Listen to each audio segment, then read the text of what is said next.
अध्यक्ष महोदय, अभी मंजू जी पूरी वृत्तांत बता रही थी, कटौती प्रस्ताव के खिलाफ बोल रही थी, तो हम उनके समर्थन में नहीं है, हम सरकार अब वह सरकार के समर्थन में बोलने जा रहे हैं। जो बजट 7,470 करोड़ 50,86,000 का जो बजट ये प्रावधान रखा गया है, उसके समर्थन में मैं खड़ा हूं। निश्चित रूप से मैं ये कह सकता हूं कि अब वह सरकार यानी कि हेमंत सोरेन जी की सरकार जो चला रही है, जो स्वास्थ्य के विभाग में जो उन्होंने जो प्रयास किया है, जो बजट रखा है, गुणवत्तापूर्ण और बेहतर इलाज के लिए उन्होंने इस शुरुआत रखा है। इन्होंने इसके लिए इन्होंने प्राथमिकता दी है। प्राथमिक स्वास्थ्य केंद्र की बात हो, चाहे माध्यमिक हो, चाहे तृतीयक हो, ये सारी चीजों को मद्देनजर रखते हुए ये बजट का प्रावधान किया गया है। इसी सिलसिले में इन्होंने नई कॉलेज या नई अस्पताल बनाने का इन्होंने विचार किया है। इस सिलसिले में इन्होंने पहला खूंटी, गिरिडीह, जमशेदपुर, देवघर, जामताड़ा और धनबाद इन जिलों को इन्होंने चिन्हित किया है, जहां नए मेडिकल कॉलेज और अस्पताल संचालित की जाएगी। अभी जो पूर्व में जो अस्पताल बनी है, जहां प्राध्यापक की बात कह रहे थे, निश्चित रूप से आपने आईना दिखाने का काम किया है, उसको भी फुलफिल किया जाएगा। आप जानते हैं कि आप हमारे अब वह सरकार ने अध्यक्ष महोदय स्वास्थ्य बीमा योजना इन्होंने लागू किया है। इसमें कई राजकर्मियों लाभान्वित हो रहे हैं। हाल के दिनों में परसों दिन हमने देखा पेपर में कि 3-4 जो राजकर्मी है उसको स्वास्थ्य का पैसा मिल रहा है, प्रेस के साथियों को मिल रहा है, जो भी उसमें जो क्लेम कर रहे हैं उसको दिया जा रहा है। ये प्रावधान इन्होंने अब वह सरकार ने किया है। इतना ही नहीं, अस्पतालों की देखभाल के लिए, उनकी सुरक्षा के लिए, उसके कायाकल्प के लिए बेहतर इलाज कैसे हो, इसका भी इन्होंने ख्याल रखा है। साथ ही साथ इन्होंने बहुत सारी बातों को इन्होंने इंगित किया है। जैसे कि आप देख रहे हैं कि हमारा रिम्स हो, रिनपास हो, चाहे CIP हो, चाहे हमारा जो है सेंट्रल यूनिवर्सिटी हो, चाहे लॉ कॉलेज हो, चाहे हमारा BIT मेसरा, मैं सरकार के और माननीय मंत्री जी से मैं कहना चाहूंगा कि जो आउटसोर्सिंग का जो सिस्टम डेवलप यहाँ झारखंड में किया गया है, ये आउटसोर्सिंग को आप बंद कराइए। आउटसोर्सिंग के माध्यम से यहाँ के गरीब गुरबा जो हमारे मजदूर भाई लोगों के साथ दोहन होता है, शोषण होता है, इसको खत्म करना चाहिए। ये मेरी मांग है। यहाँ पर मैं अपनी बात को रख रहा हूँ। माननीय मंत्री महोदय, आपका जो आउटसोर्सिंग से जितने भी यहाँ लोग ठेका संविदा पे लेते हैं, वो गाजियाबाद यूपी के लोग, यही भाजपा के लोगों के द्वारा ही संचालित आज भी हो रहा है। इसको अंदर खाने में इसको दिखाने की जरूरत है, जानने की जरूरत है। अध्यक्ष महोदय, बहुत सारी कंपनियां यहां चल रही है जो वर्षों से चला रही है और नए नए लोगों का रजिस्ट्रेशन हमारे झारखंडियों का नहीं हो रहा है।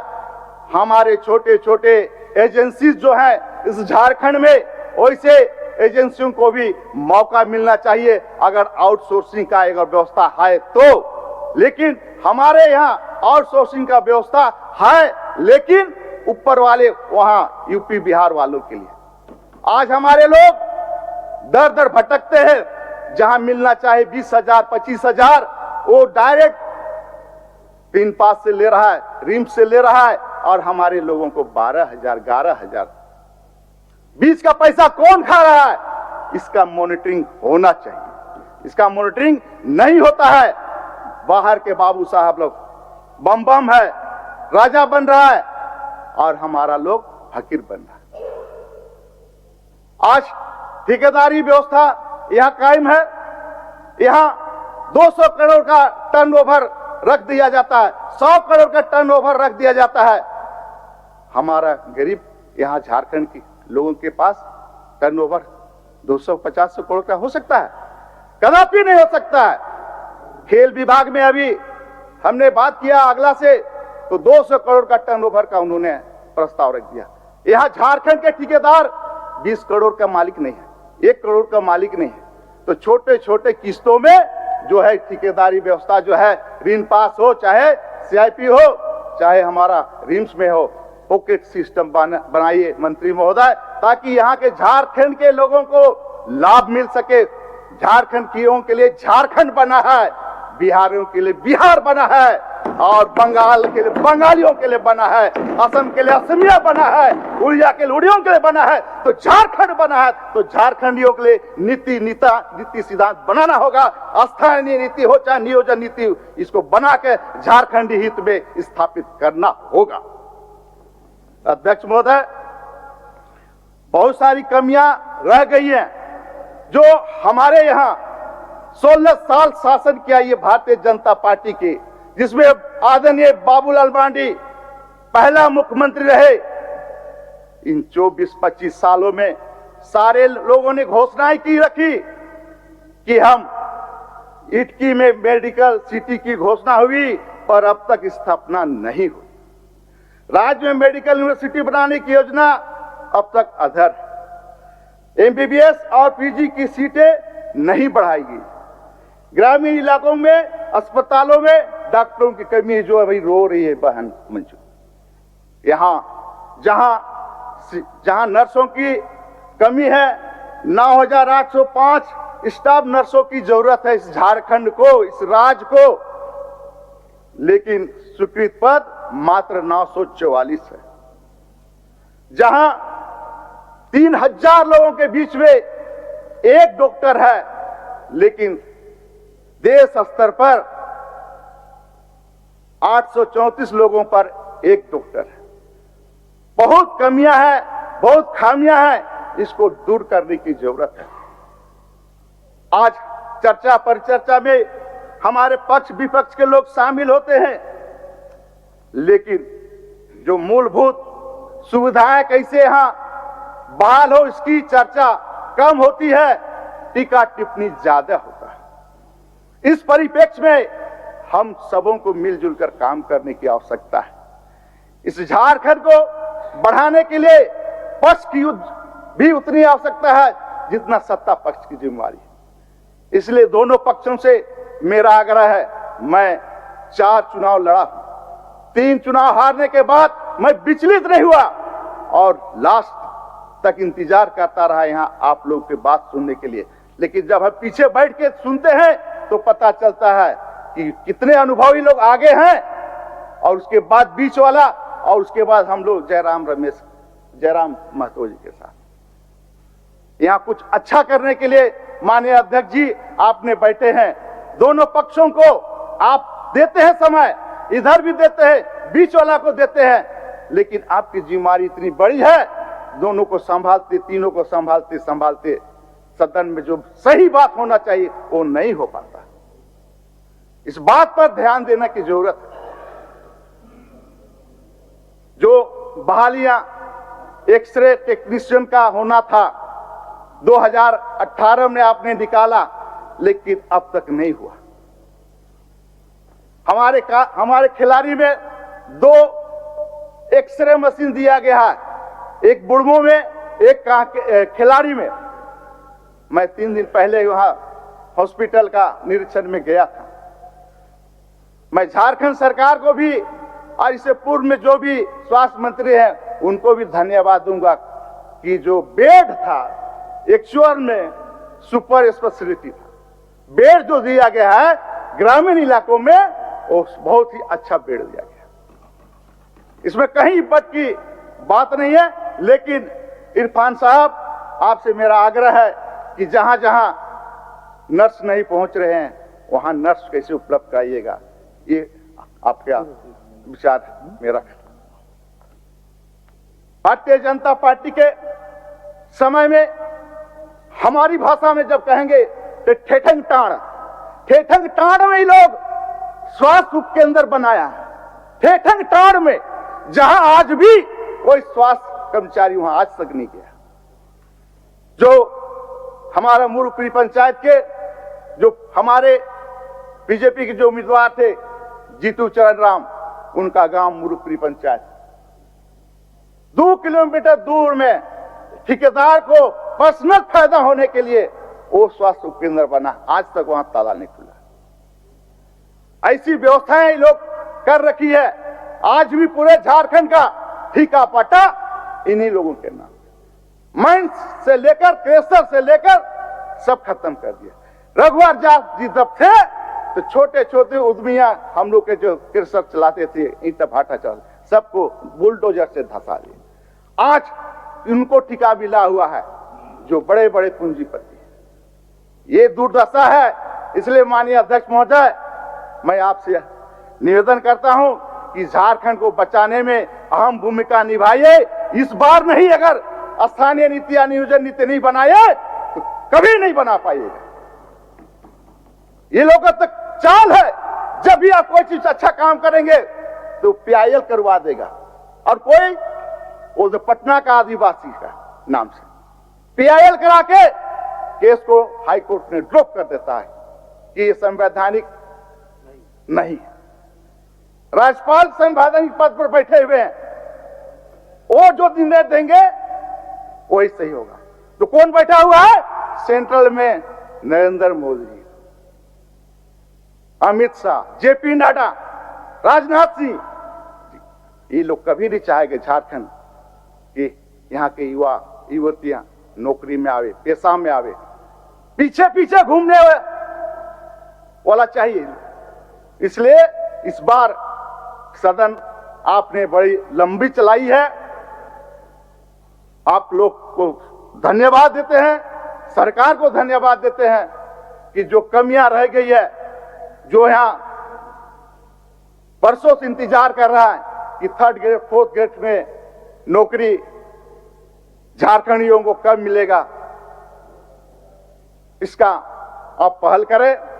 रघुवर दास जी ने 1985 का डेडलाइन उन्होंने लिखा था, बनाया था कानून, उसको निरस्त करते हुए स्थानीय नियोजन नीति बनाइए। नहीं तो अगले बार नवीन जायसवाल जी चर्च रोड से आते हैं, यही की लोकल हैं, अगला बार नहीं चलेगा लोकल कैंडिडेट, सब लोकल हैं। इसलिए इस हिसाब से नीति बनाना होगा। बहुत सारी सीटें अभी एक्सरे मशीन की बातें जो है। 1 मिनट सुरेश बेटा जी, थोड़ा सा ध्यान रखिएगा। आपके पीछे और एक माननीय सदस्य दल के नेता का नाम है। जी सर, थोड़ा समय उनको लिए छोड़ दीजिए, बोलिए। हाल डिस्टर्ब कर लीजिए हमके। अध्यक्ष महोदय, हम आज भी मैडम विधायक बोल रही थी और प्रतिपक्ष नेता बाबूलाल, आदरणीय बाबूलाल मरांडी भी एक दिन पहले से शायद 2 दिन, अगर कोई आदिवासी को कोई रख रहा है तो पूरा कम्युनिटी आदिवासी को बदनाम करने का एक ऐसा लगता है मेरा दिल में। भाई हिसाब करके बताए, लिख के लोग बताए, आप पूरा आदिवासी कम्युनिटी को कैसे ले सकते हो? हम लोग भी तो सब आदिवासी लोग यहाँ बैठे हुए हैं। अरे इतना कमजोर आदिवासी नहीं है जो कि आदिवासी लड़के झारखंड को लिया है। हमारा दिसुमगुरु वीर सुब्रमण्यम ने राज की इसीलिए लड़ा है, चाहे बिरसा मुंडा हो। लेकिन एक ताकत में आदिवासी का नाम लेके बदनाम का साजिश में आप लोग एक खिली और मजाक मत बनाइएगा सदन को। क्या आदिवासी को इतना आप लोग हर चीज में मैंने ये मत सोचो। यही आप लोग का बखेड़ा खड़ा करना, यही बांग्लादेशी और यही हिंदू मुस्लिम कर अब तो आदिवासी रख रहे हैं। आदिवासी को लिख के दीजिए ना भाई, हिसाब दीजिए। क्या दिल्ली, बॉम्बे और महाराष्ट्र और मद्रास में क्या दीजिए? ये चीज में मत जाइए। ये इतना बड़ा गहरा समुद्र है ना, ना हम बचेंगे ना। इसलिए आप लोग जान रहे हैं तो उसका गिनती में बताइए।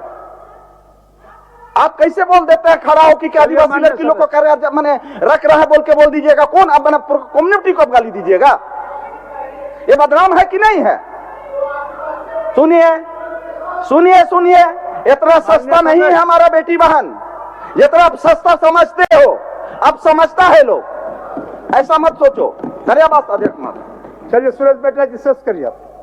मैं माननीय मंत्री जी को सुझाव देना चाहूंगा जल्दी कि हेल्थ कॉटेज छोड़ दीजिए का निर्माण ग्रामीण इलाकों में हो, ताकि स्वास्थ्य सुविधा ग्रामीणों को सुलभ और आसानी से मिल सके।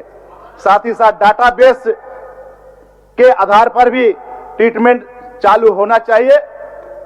और एक मैं बात कहना चाहता हूं कि हमारे बरियातू जोन में जो हॉस्पिटल्स हैं मंत्री महोदय, बरियातू जोन में जो हॉस्पिटल्स हैं, इतना हॉस्पिटल है कि जो सरकारी डॉक्टर हैं उन्हीं का वो क्लिनिक खुला हुआ है।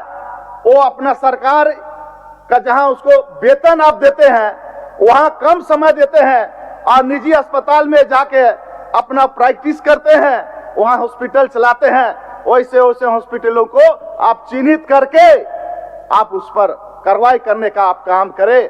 साथ ही साथ मैं कहना चाहता हूं कि जो मरीज जिस हॉस्पिटल में मर जाता है, प्राइवेट हॉस्पिटल में, और इसमें सबसे अग्रणी मेडिका हॉस्पिटल है, जहां जो लोग वहां जाता है बहुत कम लोग बच के आता है। और वहां पैसा पहले जमा करो, 1.5 लाख, 2 लाख, 4 लाख, 5 लाख। मेरा एक दोस्त था, पार्षद था, सरोज गाड़ी, एक्सीडेंट में मर गया, 28 दिन रखा, 28 लाख अध्यक्ष महोदय लिया और अंतिम दिन उसको भेज दिया रिम्स, ऑक्सीजन डाल के रातों रात खत्म। तो ऐसे ऐसे हॉस्पिटल्स जो चला रहे हैं, मान्य सदस्य, ऐसे ऐसे हॉस्पिटल चला रहे हैं, उस पर आप निगरानी रखिए ताकि यहाँ के गरीब गुरबा जो मरीज आते हैं उसको आसानी से उसको स्वास्थ्य का लाभ मिल सके।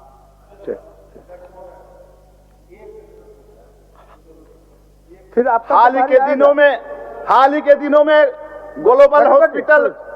सूरज जी, आप पूर्ण समय का उपयोग कर लिए, बैठिए। आप दोनों तय कर लीजिए, कौन बोले, दोनों तय कर लीजिए। बोलिए बोलिए बोलिए, सिन्हा जी बोलिए, बोलिए सिन्हा जी, एक आदमी बैठे, बोलिए सिन्हा जी। अध्यक्ष महोदय,